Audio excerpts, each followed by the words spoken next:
Hello everyone, welcome back again to my official YouTube channel. मैं Karan Arora, founder and CEO Itronic solutions, आप सभी का स्वागत करता हूं। अगर आप भी क्रिप्टो करेंसी में इन्वेस्ट करने की सोच रहे हैं तो आपको कुछ ऐसी चीज़ें ध्यान में रखनी होंगी बिफोर इन्वेस्टिंग, जो मैं आज इस वीडियो के अंदर शेयर करूँगा। अब आप सब लोग जानते हैं क्रिप्टो मार्केट बहुत वॉलेटाइल है, लेकिन फिर भी आप उसमें पैसा लगाते हैं। क्यों? क्योंकि आपको ग्रीड है और आप बिना सोचे समझे पैसा लगाते हैं। आपको ये भी नहीं पता कि एनालिसिस करनी कौन सी है। आप पैसा लगाए जा रहे हैं ये सोच के कि पैसा डबल या ट्रिपल हो जाएगा। अगर आपको पता ही नहीं है आप कहाँ पैसा लगा रहे हो, किसको अपना पैसा दे रहे हो और क्यों दे रहे हो, और पैसा लगाने के बाद आप ये बोलते हो कि मैंने क्रिप्टो करेंसी में इन्वेस्टमेंट की है, so let me clearly one thing, this is not an investment, it's a gambling. Investment वो होती है जहाँ पे आपको पता है कि आपकी साल के बाद एक फिक्स रिटर्न आएगी, जिसको आप ROI बोलते हो, that is return on investment. किसी की ROI 5% है, किसी इन्वेस्टमेंट के ऊपर आपको ROI 10% मिल जाती है। जैसे बैंक में डिपॉजिट करते हैं आप अपना पैसा, तो उसमें आपको 4% इंटरेस्ट मिलता है। FD में इंटरेस्ट थोड़ा ज़्यादा मिल जाता है। आप PPF अकाउंट के अंदर रखते हैं तो इंटरेस्ट आपको 7% की निर्वाह मिल जाता है। तो ऐसी बहुत सारी अलग अलग इन्वेस्टमेंट होती हैं जहाँ पे आपको पता है कि आपका पैसा डूबेगा नहीं। For example, as a investment अगर मेरे को प्रॉपर्टी बाय करनी है तो मैं वहाँ पे भी बाय करने से पहले बहुत सारे ऐसे फैक्टर्स को चेक करूँगा। जैसे कि प्रॉपर्टी बाय करने से पहले हम देखते हैं कि उसकी लोकेलिटी क्या है, उसके बाद वहाँ पे स्ट्रीट लाइट्स हैं या नहीं है, वहाँ पे जो सड़कें हैं वो कितनी वाइड हैं, कितनी चौड़ी हैं। उसके बाद हम ये देखते हैं वहाँ पे सीवरेज, पानी, ये सारा कुछ प्रॉपरली डला हुआ है या नहीं है, या कोई ऐसी प्रॉब्लम तो नहीं है। उसके बाद क्या जो मेरी प्रॉपर्टी ले रहा हूँ क्या वो मेन रोड को अप्रोच करती है या कहीं बहुत दूर जाके पीछे किसी गली में जाके हमारी प्रॉपर्टी है। उसके बाद हम ये भी देखते हैं क्या वो प्रॉपर्टी जो है वो कॉर्नर प्लॉट तो नहीं है। अगर कॉर्नर प्रॉपर्टी है तो डेफिनेटली मुझे पता है बहुत अच्छी रिटर्न मेरे को देके जाएगी। उसके बाद हम ये भी देखते हैं क्या इसकी जो फेसिंग है क्या ईस्ट फेस है। हम वास्तु के अकॉर्डिंग बाय करते हैं, अगर ईस्ट साइड होगा तो हमें एक डेफिनेटली एक अच्छा प्रॉफिट दे सकता है, बहुत जल्दी सेल हो जाती है। लोग वास्तु को प्रेफर करते हैं, ईस्ट साइड को प्रेफर करते हैं। तो ऐसी बहुत सारी चीज़ें हम प्रॉपर्टी बाय करने के लिए देखते हैं। बट क्या क्रिप्टो में आप ये सब देखते हैं? और हम बिना सोचे समझे क्रिप्टो में इन्वेस्टमेंट कर देते हैं। हम ये भी नहीं देखते उसका फाउंडर कौन है, उसका वाइट पेपर क्या है, उसका प्रोजेक्ट स्कोप क्या है, उसकी टीम कैसी है, उसका कंपटीशन क्या है, किस मार्केट को टैप करता है। बहुत सारे फैक्टर्स हैं, हम कुछ भी चेक नहीं करते, बिना कुछ सोचे समझे इन्वेस्ट कर देते हैं। और मैं ये भी बता दूं, इवन क्रिप्टो करेंसी भी एक करेंसी नहीं है, ये भी एक बिजनेस है। आप अपना कॉइन बनाओ, एक्सचेंज में लिस्ट करो, 95% होल्डिंग अपने पास रखो और करते जाओ मार्केट को मैनिपुलेट, जितना मर्जी पैसा बना लो। आज एक कॉइन को किसी एक्सचेंज पे लिस्ट करना तो एक्सचेंज वाले 50-50 लाख रुपए मांगते हैं, और 50 लाख में वो क्या करेंगे, आपकी मार्केटिंग करेंगे, सोशल मीडिया पे शेयर करेंगे, आपकी हाइप क्रिएट होगी, कॉइन बाय होगा, लोग आप बाय करेंगे कॉइन को। और जब एक बार प्राइस टॉप के ऊपर पहुंच जाएगा तो कंपनीज क्या करेंगी, वहाँ से अपनी जितनी उन्होंने होल्डिंग रखी हुई है, 95% होल्डिंग अगर मैंने रखी हुई है तो मैं उसमें से 5% सेल कर दूंगा, प्राइस 200 से सीधा 100 रुपये पे पहुँच जाएगा। अब ऐसे ये सारे फैक्टर्स, ऐसे कौन कौन से फैक्टर्स जो आपको ध्यान में रखने हैं, ये अब मैं क्लियरली आपको यहाँ पे बताने वाला हूँ। अब इन सभी वैल्यूज़ को पता करने के लिए यहाँ पे दो तरह की एनालिसिस होती है, एक होती है फंडामेंटल एनालिसिस और दूसरी होती है टेक्निकल एनालिसिस। टेक्निकल एनालिसिस में बहुत बार अपनी वीडियोस में बता चुका हूँ, जब भी हम किसी कॉइन का प्राइस प्रेडिक्ट करते हैं तो वहाँ पे मैंने हमेशा कोई ना कोई स्ट्रैटेजी आपके साथ डिस्कस की है, अलग अलग इंडिकेटर्स यूज़ किए हैं, यहाँ पे चार्ट्स को एनालाइज किया है। आज की इस वीडियो के अंदर मैं आपको पूरे का पूरा यहाँ पे फंडामेंटल एनालिसिस की बात करूँगा। अब अगर हम स्टॉक मार्केट की बात करें तो वहाँ पे भी हम क्या करते हैं, वहाँ पे हम बैलेंस शीट देखते हैं, शेयर का प्राइस देखते हैं, उसकी अर्निंग पर शेयर कितनी है, प्राइस टू अर्निंग रेशियो क्या है, उसकी पूरी की पूरी वहाँ पे प्रॉफिट एंड लॉस स्टेटमेंट देखेंगे, बहुत कुछ वहाँ पे एनालाइज करते हैं। और उसका क्या है, उसकी ब्रांड वैल्यू कितनी है, उसकी मार्केट में क्या वैल्यू है, और उसके बाद वो किस प्रोडक्ट को मैन्युफैक्चर कर रहा है और वो किस मार्केट को टैप कर रहा है। ये सारी चीज़ें देख के हम इन्वेस्टमेंट करते हैं। अब मेरे को पता है कि आने वाला फ्यूचर किसका है, आने वाला फ्यूचर जो है वो इलेक्ट्रिक कार्स का है। अब मैं क्या करूँगा, अब मैं वो कंपनीज ढूंढूंगा जो बैटरीज मैन्युफैक्चर करती हैं, जो इलेक्ट्रिक कार्स में डील करती हैं, और जहाँ पे इलेक्ट्रिक जो होंगे वो फ्यूल स्टेशन, जैसे हमारे पास पेट्रोल पंप है या वहाँ पे डीजल मिलता है, पेट्रोल मिलता है, CNG मिलती है। अब उन्हीं पंप्स में ऐसी कौन सी कंपनी है जहाँ पे वो अपना इलेक्ट्रिक स्टेशन लगाएगी, जहाँ पे जो कार्स है वो चार्ज होंगी। अब मेरे को वो कंपनी ढूंढनी है, वो टाटा पावर है, अडानी पावर है, रिलायंस पावर है, चाहे वो मेरी बैटरीज वाली कंपनीज हैं, एक्साइड है। अब मेरे को ये सारी कंपनीज के फंडामेंटल्स देखने हैं कि कौन सी कंपनी आगे जा सकती है। ये तो होगी फंडामेंटल एनालिसिस। बट क्या क्रिप्टो के अंदर ऐसा हो सकता है? क्रिप्टो के अंदर कोई फंडामेंटल एनालिसिस अप्लाई होती है? वहाँ पे ऐसे कौन से हम चीज़ें देखें? वहाँ पे तो ना हम बैलेंस शीट देख सकते हैं, ना प्रॉफिट एंड अर्न रेशो देख सकते हैं, क्या वो प्रोजेक्ट मार्केट में बेच रहे हैं, वो भी नहीं है। अब जब आप क्रिप्टो के अंदर किसी चीज़ के ऊपर इन्वेस्टमेंट करते हो, अब आपको ऐसे कौन कौन से पॉइंट्स, कौन कौन से फैक्टर्स को यहाँ पे देखना है, वो सबसे पहले आपको पता होना चाहिए। क्रिप्टो करेंसी के अंदर जब भी आप इन्वेस्ट करेंगे तो आपको कुछ पैरामीटर्स को ध्यान में रखना है। तो यहाँ पे बेसिकली टोटल 3 पैरामीटर हैं। सबसे पहला पैरामीटर है प्रोजेक्ट मैट्रिक्स, दूसरा है फाइनेंशियल मैट्रिक्स, तीसरा है ऑन चेन मैट्रिक्स। अगर आप प्रोजेक्ट मैट्रिक्स की बात करेंगे तो यहाँ पे सबसे पहले आपको देखना है उसका वाइट पेपर। तो जिस भी कॉइन के ऊपर आप इन्वेस्ट कर रहे हैं आपको उसका वाइट पेपर पढ़ना है कि उसका वाइट पेपर के अंदर पूरा मेंशन होगा कि ये प्रोजेक्ट किस लिए बना है। ये एक वैसे ही हवा में मेरा अपना मन कर रहा था, मैंने करन नाम का टोकन बना दिया, जस्ट मार्केट में लॉन्च कर दिया, करो इन्वेस्टमेंट, या वाकई उसका कोई स्कोप है, कौन सी पुरानी ऐसी टेक्नोलॉजी है जिसको वो रिप्लेस कर रहा है। तो वो सारा चीज़ आपको वाइट पेपर में मिलेगी। उसकी कौन सी ऐसी टीम है, डेवलपर्स कितने अच्छे हैं, उसका फाउंडर कौन है, डायरेक्टर कौन है, और उसके बाद जहाँ पे उसके एडवाइजरी बोर्ड मेंबर्स हैं वो कौन है, वो आपको सारा पता होना चाहिए। उसके बाद उसकी टोकनोमिक्स पता होनी चाहिए। और क्या आपको ये पता लग रहा है कि जो मनी रेज हो रही है, कि जो पैसा आप यहाँ पे कंपनी को दे रहे हो, वो अपने प्रोजेक्ट्स में कैसे यूज़ कर रही हैं। टीम के पास कितने टोकन्स हैं, फाउंडर के पास कितने टोकन्स हैं, कितने % सप्लाई वो होल्ड करके बैठे हैं। और दूसरी कैटेगरी की अगर बात करेंगे दैट इज़ फाइनेंशियल मैट्रिक्स। तो वहाँ पे आपको देखना है कि कंपनी की मार्केट कैपिटलाइजेशन कितनी है, उसकी लिक्विडिटी क्या है, उसकी वॉल्यूम क्या है। ये सारे फैक्टर्स आपको यहाँ पे चेक करने हैं। थर्ड कैटेगरी की अगर बात करेंगे तो ऑन चेन मैट्रिक्स आपको यहाँ पे देखनी है। उसके ट्रांजैक्शन काउंट कितने हैं, एक टाइम पे कितने ट्रांजैक्शंस को एग्जीक्यूट कर देता है, ट्रांजैक्शन वैल्यू क्या है, उसका एक्टिव एड्रेस क्या है, वो प्रूफ ऑफ वर्क के ऊपर काम करता है, प्रूफ ऑफ स्टेक के ऊपर काम करता है। इसमें भी दोनों चीज़ें होती हैं, क्वांटिटेटिव और क्वालिटेटिव। क्वांटिटेटिव के अंदर क्या आ जाएगा, उसकी मार्केट कैपिटलाइजेशन आ जाएगी, उसकी सर्कुलेशन सप्लाई कितनी है, टोटल सप्लाई कितनी है, आईसीओ की डिटेल्स क्या थी, ऑल टाइम हाई कितना है, ऑल टाइम लो कितना है, अभी प्राइस की मूवमेंट क्या है, अप ट्रेंड में है, डाउन ट्रेंड में है। और अगर क्वालिटेटिव एनालिसिस की बात करें तो वहाँ पे उसका यूज़ केस क्या है, किस मार्केट को वो टारगेट कर रहा है, किस टेक्नोलॉजी के ऊपर वो वर्क कर रहा है, क्या इनोवेशंस उसने की हैं। अगर टीम की बात करेंगे तो उसके अंदर उसकी वैरायटी ऑफ एक्सपर्टाइज कौन से हैं, डेवलपर्स हिस्ट्री क्या है, एडवाइजरी मेंबर में कौन है, उसका रोड मैप क्या है, उसका वाइट पेपर क्या है, कम्युनिटी कैसी है, पार्टनरशिप किसके साथ है, कंपटीशन किसके साथ है, उसके इवेंट कौन कौन से आ रहे हैं।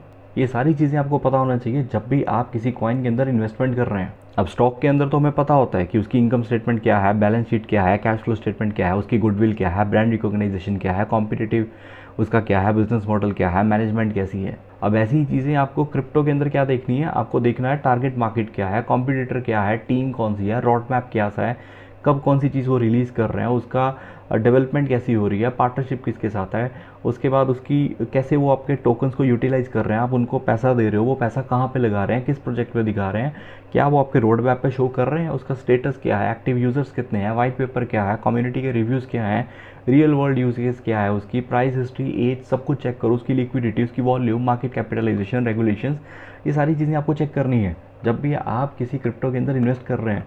ये सारी की सारी फंडामेंटल एनालिसिस का पार्ट है। क्रिप्टो के अंदर आपको यही चीज़ें देखनी है। अगर ये चीज़ आपने देख ली, अच्छे से जान लिया कि प्रोजेक्ट स्कोप क्या है, उसके बाद आप उसके ऊपर इन्वेस्ट कर सकते हैं। अब ये चीज़ें अगर आप लॉन्ग टर्म के लिए इन्वेस्ट करते हैं तब आपके लिए बहुत इंपॉर्टेंट है।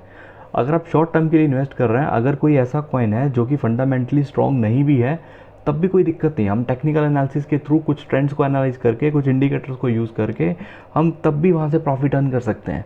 लेकिन ये वो ऐसे कॉइन होते हैं जिनमें पता है कि आने वाले 4 साल या 5 साल बाद यहाँ पे इसका बहुत बूम आने वाला है। अब अभी अगर मैं स्टॉक मार्केट की बात करूँ कि मुझे पता है कि अभी सारे सिनेमा हॉल्स बंद हैं और यहाँ पे कोविड की वजह से कुछ भी नहीं चल रहा। मेरे को पता है कि आज पीवीआर का शेयर बहुत डाउन है और अब मेरे को पता है जैसे ये कोविड खुलता जा रहा है, अगर आज से 1 महीने पहले देखो पीवीआर का शेयर 1000 रुपीज़ के आसपास था। अब अगर आज की बात करोगे तो आज पीवीआर का शेयर बहुत हाई है एज़ कम्पेयर टू जो पिछले मंथ का, क्योंकि कोविड की जो सिचुएशन है वो कंट्रोल होती जा रही है, उसके बाद लॉकडाउन हटता जा रहा है और मेरे को पता है पीवीआर खुलने वाला है। ये सारी फंडामेंटल एनालिसिस होते हैं कि आपको पता है कि आने वाले टाइम में इसका स्कोप जो है वो बहुत ऊपर जाने वाला है। तो आपको ये सारी चीज़ें ध्यान में रखनी है जब भी आप किसी कॉइन के ऊपर इन्वेस्टमेंट करते हैं। लॉन्ग टर्म के लिए फंडामेंटल एनालिसिस बहुत ज़्यादा ज़रूरी है। उसके अलावा और आपको ऐसी कौन कौन सी चीज़ें ध्यान में रखनी है वो अब मैं यहाँ आपको दिखाता हूँ। सबसे पहले हम चलेंगे कॉइन मार्केट कैप की वेबसाइट के ऊपर। अब यहाँ पे ये एक ऐसी वेबसाइट है जिसके अंदर आपको सब कुछ पता चल जाएगा। टोटल क्रिप्टोस कितनी है 10,595, कितनी एक्सचेंजेस आ चुकी हैं 379, मार्केट कैपिटलाइजेशन कितनी है यहाँ से चेक कर लो, अकाउंट भी नहीं कर पाओगे। उसके 24 आवर वॉल्यूम कितनी है, डोमिनेंस मतलब यहाँ पे बिटकॉइन कितना डोमिनेट कर रहा है, 46.8% मार्केट बिटकॉइन के ऊपर वेरी करती है। बिटकॉइन कम होगा तो ये भी कम होगा, बिटकॉइन ऊपर जाएगा तो मार्केट भी ऊपर जाएगी। 46% जो मार्केट है वो इसके ऊपर डिपेंडेंट है। अब उसके बाद यहाँ पे टॉप 100 कॉइन्स कौन से हैं। अब कुछ लोग कैसे इन्वेस्टमेंट करते हैं, कुछ लोग इन्वेस्टमेंट करते हैं कि लास्ट 24 आवर्स प्राइस में ऐसी कौन से कॉइन है वो सबसे ज़्यादा बढ़ रहा है, तो यहाँ पे क्लिक कर रहा हूँ। अब वो देखते हैं ये सबसे ऊपर बढ़ रहा है, ये सबसे ऊपर है, इसको खरीद लो, इसको खरीद लो। भाई ये तो देखो, तो वो तो ऑलरेडी बहुत ऊपर जा चुका है, अब तो वो नीचे गिरेगा। आप ये देख रहे हो कि उसका प्राइस बढ़ चुका है, ये और बढ़ता जा रहा है, बढ़ता जा रहा है, बट ये भी तो देखो जितना उसको पंप होना था वो हो चुका है, अब उसके बाद वो प्राइस नीचे गिरेगा। और कुछ लोग ऐसे भी होते हैं जो वो देखते हैं कि लास्ट 7 डेज़ में कौन सा बढ़ा है या कौन सा कम हुआ है। अब लास्ट 7 डेज़ में 46% कम हुआ है, अब उनको ये लगता है ये तो ओवर ही गिर चुका है, अब यहाँ से बढ़ना शुरू करेगा। तो कुछ लोग रिवर्स में इन्वेस्टमेंट करते हैं और कुछ लोग ऐसे इन्वेस्टमेंट करते हैं कि जो प्राइस सबसे ज़्यादा जो है वो सबसे ज़्यादा गिर चुका हो, लास्ट 7 डेज़ में सबसे ज़्यादा जो है वो लॉस में आ चुका है। लास्ट 7 डेज़ में 46% प्राइस जो है वो डिक्रीज़ हो चुका है। अब कुछ लोग इसका रिवर्स देखेंगे, लास्ट 7 डेज़ में सबसे ज़्यादा कौन सा बढ़ा है, और सबसे ज़्यादा अब लास्ट 7 डेज़ में मार्केट तो बहुत वॉलेटाइल रही है, और क्योंकि बहुत नीचे गई है, यहाँ पे बिटकॉइन बहुत नीचे चल रहा है, 30,000 के ऊपर बिटकॉइन जा चुका है।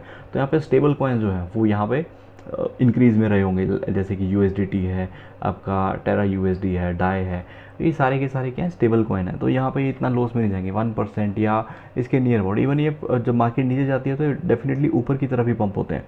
और सबसे ज़्यादा जो लॉस में गया वो कौन से गया, यहाँ पे KSM है, AMP है, र्यून है, ICP इंटरनेट कंप्यूटर। इसका तो मैं स्टार्टिंग से बताता आ रहा हूँ कि ये डाउन ट्रेंड में है, इसके ऊपर इन्वेस्टमेंट मत करो मत करो, लेकिन स्टिल लोग कंटिन्यूसली इन्वेस्टमेंट करते जा रहे हैं, क्योंकि उनको नहीं पता है यहाँ पे फंडामेंटल चाहे उसके स्ट्रॉन्ग हो, लेकिन आपको और भी बहुत सारी चीज़ें देखनी है। उसके ट्रेंड तो देखो, उसका ब्रेकआउट होने दो, ब्रेकआउट होने के बाद आप उसके ऊपर इन्वेस्टमेंट कर लो। उसके बाद और नीचे आ जाओ, पोल्का डॉट है, यहाँ पे आपको बिट टोरेंट मिल जाएगा 33%। बिट टोरेंट हो गया, विंक हो गया, ये ऐसे कॉइन्स हैं जहाँ पे अगर ये डंप होते हैं, अगर 50% ये डंप होते हैं तो जो पंप होने का टाइम होता है वहाँ पे 25 और 30% ही पंप होते हैं और डूब जाते हैं। तो यहाँ पे भी आपको बहुत सारे फैक्टर्स ध्यान में रखने होते हैं, कब इनके ऊपर इन्वेस्टमेंट करनी है, आपको इनको लॉन्ग टर्म के लिए रखना है या आपको इसको शॉर्ट टर्म के लिए। मार्केट डाउन गई, इसके ऊपर इन्वेस्टमेंट कर दो, क्योंकि बड़ी जल्दी पंप होते हैं। क्योंकि जब डाउन मार्केट होती है उसके बाद जब वो मार्केट पंप करना स्टार्ट करती है, जो कॉइन जितना डंप हुआ होता है वो उतनी जल्दी पंप भी होता है। तो आपको वो चीज़ ध्यान में रखनी है, शॉर्ट टर्म के लिए आप उसको यूज़ करके, उसको ट्रेड करके उसके बाद उसको सेल आउट कर दो। और भी आप यहाँ पे कॉइन देखो, हारमनी है, IoT है, डॉज कॉइन है, आपको यहाँ पे सारे के सारे कॉइन्स मिल जाएंगे जो कि यहाँ पे जितने भी हैं वो यहाँ पे डाउन हो चुके हैं। अब मैं पॉलीगॉन की बात करूँ, यहाँ पे आपको मैटिक दिख जाएगा, यहाँ पे इंडियंस का सबसे फेवरेट कॉइन बना हुआ है। अब मैटिक के ऊपर अगर क्लिक करें तो हमें इसकी पूरी की पूरी डिटेल मिल जाएगी। यहाँ पे उसकी वेबसाइट मिल जाएगी, पॉलीगॉन टेक्नोलॉजी, यहाँ पे उसका वाइट पेपर मिल जाएगा, यहाँ पे उसका सोर्स कोड मिल जाएगा, इथेरियम कॉन्ट्रैक्ट्स का एड्रेस मिल जाएगा। उसके बाद अगर आप यहाँ पे चेक करें, यहाँ पे उसको टैग्स मिल जाएंगे, ये किस तरह का है, ये एंटरप्राइज सॉल्यूशंस है, प्लेटफॉर्म है, coin base venture portfolio, state channels, ये क्या करता है आपको टैग्स में दिख जाएगा। और उसके बाद इसकी मार्केट कैपिटलाइजेशन कितनी है, कितनी वॉल्यूम यहाँ पे डिलीट हो चुकी है मार्केट कैपिटलाइजेशन के अंदर, वॉल्यूम 24 आवर्स में कितना डाउन गया, 44% डाउन हो चुका है, सर्कुलेटिंग सप्लाई कितनी है। उसके बाद सबसे पहले आपको कहाँ पे जाना है, यहाँ पे आपको होल्डर्स के ऊपर जाना है। अगर आप होल्डर्स के ऊपर जाएंगे आपको ये पता चल जाएगा कि टोटल कितने एड्रेसेस हैं, एक्टिव एड्रेस कितने हैं, टॉप 10 होल्डर्स। जो टॉप 10 होल्डर हैं 77.66% अमाउंट वो होल्ड करके बैठे हैं। मतलब 77% आपकी जो अमाउंट है वो यहाँ पे टॉप 10 पर्सनस के पास है। टॉप 20 की अगर बात करेंगे तो 83 है, टॉप 50 होल्डर्स की बात करेंगे तो 87.7 है, टॉप 100 होल्डर्स की बात करेंगे तो 92% ऐसे हैं जो कि टॉप 100 होल्डर। उसमें से भी एक होल्डर के 2-2 वॉलेट हो सकते हैं, 3-3 वॉलेट हो सकते हैं, डिफरेंट एड्रेस हो सकते हैं, तो उसके ऊपर उसने हो सकता है बाय किया हो। तो 92.33% आप समझते हैं कि अगर इन्होंने एक बार सेल आउट कर दिया तो प्राइस आधे से भी आ जाएगा। तो यहाँ पे आपको ये चीज़ देखनी है कि ये तो नहीं कि टॉप 100 ही यहाँ पे सारी की सारी जो है वो यहाँ पे होल्डिंग लेके बैठे हुए हैं कि हमारे पास कितना बचा। हमारे पास ओवरऑल जो all over the world top 100 के अलावा जो लोग बचे हैं उनके पास सिर्फ 7% के नियर बाय हमारे पास बचती है। तो हम अपना सारा पैसा लगाते हैं और प्राइस ऊपर करते हैं, ये पैसा डंप कर देते हैं और अपना प्रॉफिट निकाल के निकल जाते हैं। अब यहाँ पे अगर मैं 3 मंथ्स की बात करूँ, 3 मंथ के बाद आपको यहाँ पे क्लियरली पूरा शो हो जाएगा। आप नीचे आ जाओ, यहाँ पे 3 मंथ का चार्ट यहाँ पे आपको सिलेक्ट करना है। अब सबसे पहले देखो 18 मई की अगर मैं बात करूँ, 19 मई की बात करूँ, यहाँ पे टॉप 10 होल्डर्स में कितने परसेंट है, 78.5 78.5% होल्डिंग थी टॉप 10 होल्डर्स में। 19 मई की अगर मैं बात करूं तो यहाँ पे जो प्राइस था वो बहुत ऊपर की तरफ था। अब यहाँ से ध्यान से देखना, इसका मैं पूरे का पूरा आपको एनालिसिस करके दिखाता हूँ कि पॉलीगन के साथ क्या हुआ, कैसे ये जो होल्डर्स होते हैं ये मार्केट को मैनिपुलेट करते हैं और कैसे प्राइस जो है वो नीचे की तरफ जाता है। अब यहाँ पे पॉलीगन के ऊपर आने के बाद यहाँ से मैं वापस ओवरव्यू पे क्लिक करूँगा और 3 मंथ्स के ऊपर यहाँ पे मैं जा रहा हूँ। यहाँ पे मेरे को चार्ट मिल जाएगा। सबसे हाईएस्ट प्राइस कब मिला था? 18 मई, 19 मई को प्राइस कितना था? 186.95 रुपीज़। वजीर एक्स के ऊपर प्राइस थोड़ा और ज़्यादा दिखाएगा आपको। मतलब 19 मई को जो प्राइस था वो सबसे हाईएस्ट था। अब उसके बाद देखो 19 मई के बाद प्राइस नीचे चलता गया 24 मई, 23 मई को प्राइस यहाँ पे आके क्या हो गया? बिल्कुल ही नीचे की तरफ यहाँ पे प्राइस आपको देखने को मिला। अब 19 मई के ऊपर आ जाओ। 19 मई के ऊपर अगर हम यहाँ पे चलें तो 19 मई के ऊपर यहाँ पे टॉप 10 जो होल्डर्स थे यहाँ पे उनके पास 78% होल्डिंग थी। उसके बाद अगर यहाँ पे नेक्स्ट चले 78.41, 78.5 से कितना कर दिया? 78.41। उसके बाद 78.27, नेक्स्ट 23 मई को 78.08, 77.62, 77.33। तो ये अपनी होल्डिंग्स यहाँ पे कम करते जा रहे हैं और बेचते जा रहे हैं।